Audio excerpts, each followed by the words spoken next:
இருக்கும் சுத்திகரிக்கப்பட்ட பாதுகாப்பான நீரை நிரப்பிக்கொண்டு பயன்படுத்திக் கொள்ளும்படி கேட்டுக்கொள்கிறேன்.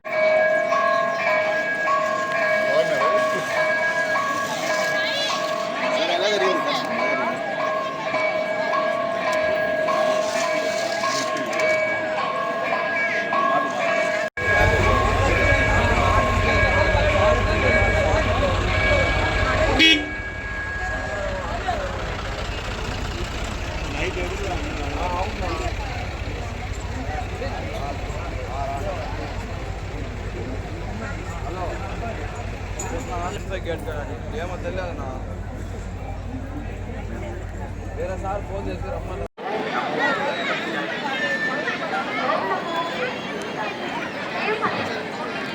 కాదండి, పెళ్లి చేసుకుంటే అందరికీ చెప్పే మేము అందరి సమక్షంలో మ్యారేజ్ చేసుకుంటాము. యాక్చువల్గా కోర్టులో అది లీగల్గా ఉన్నాయి కాబట్టి లీగల్ ప్రొసీడింగ్స్ అన్నీ అయిపోయాక అప్పుడు అఫీషియల్గా అందరికీ చెప్పే మ్యారేజ్ చేసుకుంటాం. అంతవరకు లివింగ్ టుగెదర్లోనే ఉంటాం. అది క్లియర్గా చెప్పాను. మ్యారేజ్ చేసి పర్సనల్ గురించి ఇది కాదు కదా. తిరుమల తిరుపతి దేవస్థానానికి వచ్చి తిరుమల తిరుపతి